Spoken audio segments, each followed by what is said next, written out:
Hello and welcome to another chapter of Briefly Schmaltzy, where we make literary inspired cocktails and then read said inspiration over the internet.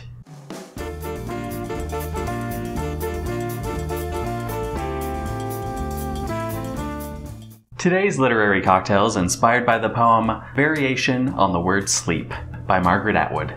As always, please feel free to check out the recipe down below, where you can also leave a comment about what we should read next. I know I've said this about every writer we've featured so far, but I love Margaret Atwood. She has this way of describing very complex concepts very precisely. Usually I have to go back and read her work twice, because her words are just so intentionally chosen and decadent. So fair warning, this poem is quite a bit intimate and sensual. At first glance, it's about watching somebody sleep, but when you really dive in, it's about loving your partner kind of on a spiritual level. So the inspiration for today's cocktail kind of revolves around all the seaside language in the poem. There's a watery sun, there's a dark wave, there's a rowboat. So an exploration of the line between being awake and dreaming. Between the unconscious and conscious mind. I wanted to make something kind of dark and sultry. You could watch me sleep anytime you want. Just kidding. Please don't do that. I'm actually really proud of this one. Oh! Anyway, why didn't we get started here? Now you might be wondering, Aaron, what's in this glass? Hopefully it is something edible in the best possible way. Don't worry, this is an oleo sacchrum. Basically, you just let citrus peels sit in sugar for many, many, many hours, and they become friends and release all their oils into the wild. That was very strange, I'm sorry. But essentially it's kind of a bittersweet simple syrup. You definitely get the fresh grapefruit and orange vibes. So we only want a scant 1/4 ounce of this liquid. Next, in order to balance out that sugar, we're going to use a little bit of amaro. If you're interested in seeing more amaro in action, feel free to check out my other video about it. Alright, so again, just a 1/4 ounce of this. I think the bitterness of the amaro really plays off the bitterness of the citrus. So to open up this bitterness and really soften it, I'm going to add 1/2 ounce of creme de cocoa. This particular creme de cocoa is very, very viscous, which I like. It'll kind of give it some body, if you know what I mean. Again, we're going for those deep, sultry, earthy flavors. Speaking of earthy, we're gonna add 2 ounces of genever. Genever's an interesting fella. I've nicknamed this one Jennifer the Genever. If you've never had genever before, it's kind of like a Dutch gin. If you don't have genever, you can definitely use gin or vodka or brandy. I just like the specific earthy quality of genever here. Except unlike gin, it's made from malt grains. It's kind of like a combo between gin and whiskey. Very smooth, but very light. Which is what we want, just a light touch. Oh yes. Moving on, you all know me. There's gotta be a little bit of salt in there. Plus I think it goes along well with the salty sea references. Just a dash of bitters.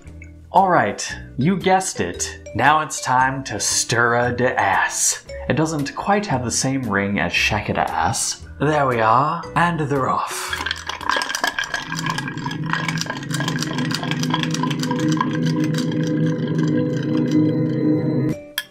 That should do it. Time to strain into our glass, mate. You think it's done, but it's not. You know what it's missing. That's right, a garnish! Okay, I went a little extra with this one. This is an acai whipper. Essentially, you can charge anything with N2O, and it will really just infuse the flavors and stuff it full of gas. So I added sherry, salt, and some egg whites. I kind of wanted something to balance out the sweetness of the chocolate. Very careful here. I have exploded many of these many times. It's not a pretty kitchen afterwards. So because of the nature of this foam, it's going to dissipate quickly and is seeping into the drink, which is what I want. I want all those flavors to incorporate and love each other. But I like the idea that the line between the foam and the drink is kind of blurred. I think it might be time for a taste test. There's so much in there. It's kind of like a meal. Right up front is that chocolate orange quality, but then as it fades you get some earthy bitterness. I love that the sherry kind of sinks in. So altogether it's this fruit, nut, bitter, salty combo. It's silky, it's kind of like an after dinner digestif. I could drink these all night long. This is definitely a pinkies out kind of drink. Alright friends, let's go read some Margaret Atwood.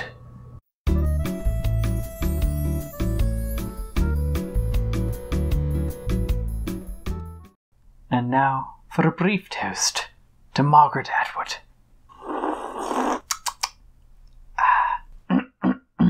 Variation on the Word Sleep by Margaret Atwood. I would like to watch you sleeping, which may not happen. I would like to watch you sleeping.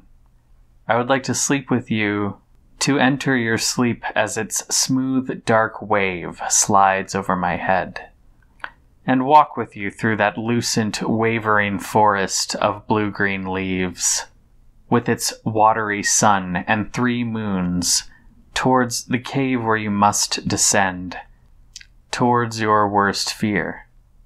I would like to give you the silver branch, the small white flower, the one word that will protect you from the grief at the center of your dream, from the grief at the center. I would like to follow you up the long stairway again and become the boat that would row you back carefully, a flame in 2 cupped hands to where your body lies beside me, and you enter it as easily as breathing in. I would like to be the air that inhabits you for a moment only. I would like to be that unnoticed and that necessary. Cheers.